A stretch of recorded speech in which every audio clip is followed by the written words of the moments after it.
She said, "Dating you is like settling for leftovers." So I walked out mid-meal. Now she's alone, blocked, and telling everyone she made a mistake.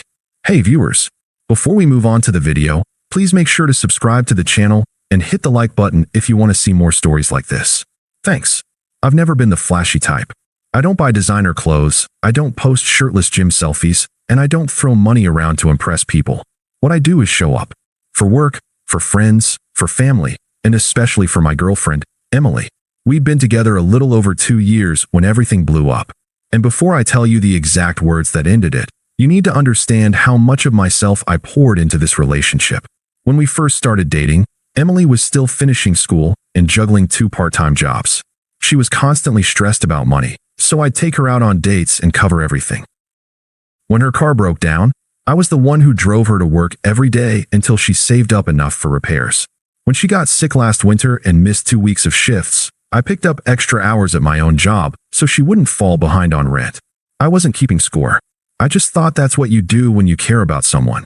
You help carry the weight when they can't. Emily wasn't a bad girlfriend in the traditional sense.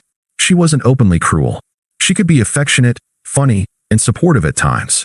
But every once in a while, she'd slip in these comments that stung more than I think she realized. Or maybe she did realize and just didn't care. Stuff like, "You're just so predictable sometimes. I wish you'd surprise me more," like other guys do for their girlfriends. Or the classic, "Not everything has to be about saving money, you know." I'd brush it off, telling myself she was just venting or comparing us to unrealistic TikToks she watched. But somewhere in the back of my mind, the doubt started creeping in. Was I really not enough for her? The night it all went down started like any other Friday. Emily wanted to meet some of her old college friends for dinner at a trendy restaurant downtown. I agreed, even though I was exhausted from work, because she seemed excited about it. The place was loud, crowded, and overpriced. The kind of spot where you pay $25 for an appetizer that leaves you hungrier than when you walked in. Emily thrived in that environment. She looked stunning, laughing with her friends, ordering cocktails, soaking up the energy. I sat beside her, content just watching. I wasn't there to steal the spotlight. I was there because she wanted me there. The drinks kept flowing, and I noticed Emily getting looser with her words. She was always bolder after a couple of martinis. Her friends started reminiscing about old relationships, joking about bad dates and cringeworthy exes. One girl asked Emily, "So, what's it like being in such a long relationship? Don't you ever feel like you're missing out?" Emily smirked, tilted her glass, and said the words that would replay in my head for weeks after. "Honestly, dating him feels like settling for leftovers." For a moment, I thought I'd misheard her. The table went awkwardly quiet. Someone gave a nervous laugh, thinking maybe it was a joke. But Emily doubled down, shrugging like it was nothing. "I mean, he's reliable and all, but you know, not exactly the first choice. Still, better than being alone, right?" She said it so casually, like she was commenting on the weather. And just like that, everything shifted. I don't remember much of the chatter after Emily said it. The noise of the restaurant blurred into static. Her friends gave each other uneasy glances, a couple of them shifting uncomfortably in their seats. One girl tried to change the subject, but the words had already burned themselves into my brain. Dating him feels like settling for leftovers. I sat there quietly, letting her dig her own hole. I didn't defend myself, didn't argue, didn't give her the satisfaction of seeing me flinch. Instead, I waited until the check came. Without a word, I pulled out my card, covered the entire bill, including her cocktails and appetizers, and stood up. Emily blinked at me. Where are you going?" "Home," I said simply. Then I walked out. The night air was cold, and for once, I welcomed it. Each step away from that table felt like clarity, like I was peeling off a weight I didn't even realize I'd been carrying. By the time I got to my car, Emily was calling me. I let it ring. Then came the texts. "Emily, seriously? You just left?" "Emily, that was so dramatic." "Emily, it was a joke, babe. Stop acting like a child." I ignored them all and drove home. About an hour later, there was a knock at my door. Emily stood there, still in her fancy dress, arms crossed like she was the one who had been wronged. "Really?" she said, stepping inside without waiting for me to invite her. "You're going to storm off like that and embarrass me in front of my friends." I stayed calm. "Embarrass you? Emily, you called me leftovers." She rolled her eyes. "Oh my God, it was a joke." Everyone was laughing. "No," I corrected her. "They weren't. They were uncomfortable because you exposed exactly how you see me." Her face hardened. So what? You're just going to throw 2 years away because I made one comment after a couple drinks? Grow up. I let out a small laugh, not angry, just tired. You don't accidentally call someone you love leftovers. Drunk or sober. Jokes tell the truth people don't want to say outright. You meant it. She shifted, caught off guard. You're twisting this. You always do this. You blow things way out of proportion. I shook my head. No, I've let you belittle me more times than I should have. This time, I believe you. You see me as second best, as convenient. And I'm done being convenient. Her eyes widened like she hadn't expected me to stand firm. Wait, you're actually serious? You'd end us over this. I met her gaze evenly. You ended us the moment those words left your mouth. For once, she didn't have a comeback. She just stood there, mouth half open, like she was still trying to process that I wasn't arguing or begging her to stay. I opened the door and gestured toward it. Good night, Emily. She hesitated, then muttered, fine. Whatever. You'll regret this. And with that, she left. The silence that followed was heavier than I'd expected, but under it all was something else too. Relief. The first week after Emily left was the hardest. Not because I missed her, I didn't, not really, but because of the silence. For 2 years, my phone had been buzzing constantly. Her texts, her memes, her venting about work. Suddenly, it was quiet. I kept busy. I hit the gym after work, something I'd neglected because Emily always wanted me home to spend time together. I grabbed beers with coworkers I hadn't seen outside the office in months. I even reconnected with an old friend over Xbox. Slowly, I started to realize how much of my life I'd put on hold to make sure Emily felt secure. Of course, she didn't waste any time. 2 weeks after the breakup, a mutual friend sent me a screenshot. Emily had posted a picture on Instagram, clinking glasses with some guy I'd never seen before. The caption read, "Finally getting the treatment I deserve, clinking glasses sparkles." I stared at it, then put my phone down.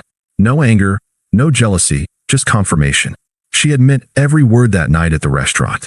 I'd been the leftovers. This guy? He was her main course. At least, that's what she thought. Over the next month, I heard bits and pieces from people who still orbited her circle. Emily was flaunting this new guy everywhere, bragging about how he was spontaneous, how he made her feel alive. It stung at first, but then the story started shifting. Apparently, Mr. Perfect wasn't all that perfect. He was charming in public, but dismissive in private. He'd leave her waiting for hours, cancel plans last minute, and flirt openly with other women at bars. Emily, the girl who once told me I was too predictable, was now stuck wondering if her boyfriend would even show up when he said he would. Karma works fast sometimes. Meanwhile, my life was settling into something I hadn't felt in a long time. Peace.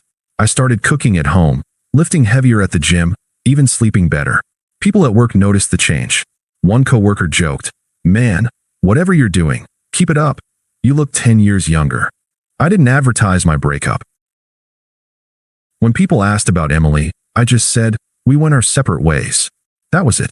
No drama, no bitterness, just distance. Then one night, about 6 weeks after I walked out of that restaurant, my phone buzzed with a number I recognized all too well.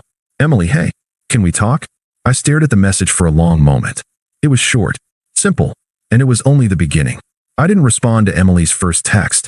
I read it, locked my phone, and went back to what I was doing. A day later, another one came through. "Emily, wow, you're really gonna ignore me? After everything?" "Emily, I just wanted to clear the air." Still, I said nothing. 3 days passed, then she switched tactics. "Emily, okay, I get it. I messed up. That leftovers comment, it was stupid. I was tipsy and trying to make people laugh. You know I didn't mean it like that." This time, I actually chuckled. She was trying to package her cruelty as a bad stand-up routine. That night, my phone rang. Against my better judgment, I answered. Finally, Emily said on the other end, her voice soft, "You're impossible to reach these days." "Maybe that's the point," I replied. She sighed. "Come on, don't be like that.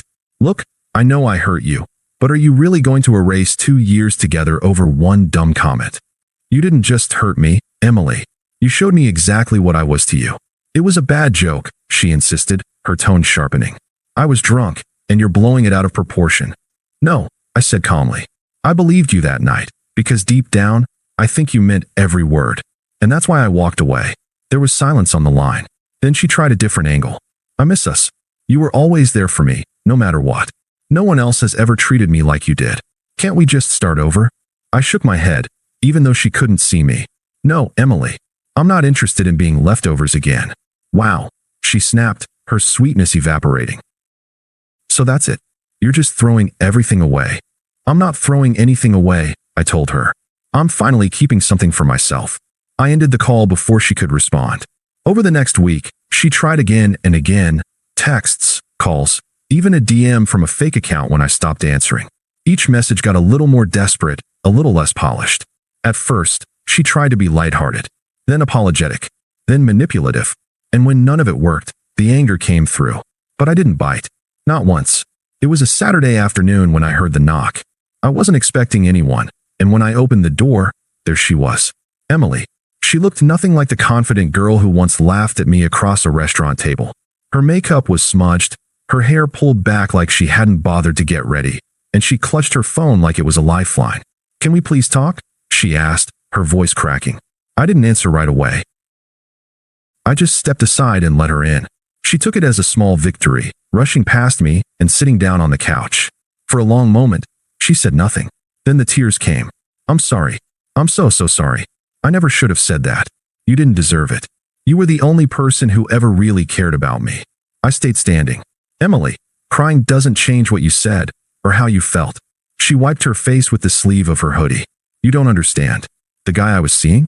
He didn't care about me at all. He just wanted someone to show off. He was cruel.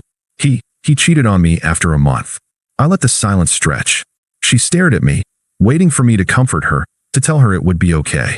But I didn't. Finally, I said, and you think that means I should take you back? Her head snapped up. I'm saying I made a mistake. You're stable. You're kind. You're the only person who ever. I cut her off. Stop. You don't miss me. You miss the way I made your life easier. She blinked at me, stunned. That's not true. It is, I said firmly. You call me leftovers. And the second you thought you had something better, you left without a second thought. Now that it blew up in your face, you want to come back. That's not love, Emily. That's convenience. Her face twisted, desperation morphing into anger. You think you're better than me now? Just because you've been hitting the gym and ignoring my calls. Don't flatter yourself. You'll never find someone who puts up with you like I did. I almost laughed at that one. Emily, you didn't put up with me. I carried you. And now I'm done. She shot up from the couch, her tears gone, replaced by fury. Fine. Screw you. You'll regret this. Don't come crawling back when you realize no one else wants you. I opened the door for her. Goodbye, Emily. She stormed out, slamming the door so hard the frame rattled. But all I felt was calm. It happened about a month later. A buddy of mine was hosting a small get-together. Nothing big, just drinks, cards, and catching up.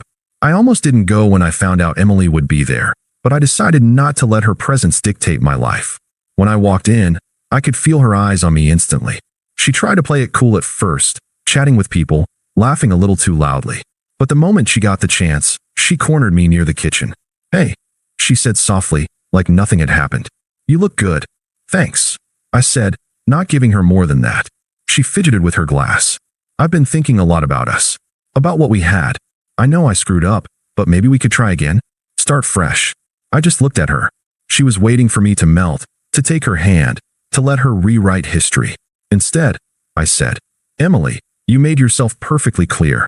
I was leftovers to you, remember? Her face went pale. She opened her mouth, but no words came out. I kept my voice calm, steady. Now you're the one standing here, asking for a second chance, after realizing the guy you chose didn't want you. So tell me, if you thought I was leftovers then, what does that make you now? The room had gotten quiet. A few people nearby had caught the exchange, and I could feel their eyes on us. Emily's face flushed red. That's not fair, she whispered, her bravado crumbling. No, I said. What wasn't fair was me giving you everything I had, only for you to treat me like I was disposable. I'm not leftovers, Emily. I never was. And I'm sure as hell not going to be your second option now. I set my drink down, walked past her, and joined another group of friends. The conversation picked up again around me. And just like that, she was no longer the center of my world or the room's. Out of the corner of my eye, I saw her standing alone, blinking back tears she couldn't hide this time. For once, it wasn't my problem. I wasn't angry. I wasn't bitter. I was free. And that, more than anything, felt like winning. Thanks for watching. Make sure to subscribe to the channel and hit the like button. What do you think about this story? Share it in the comment.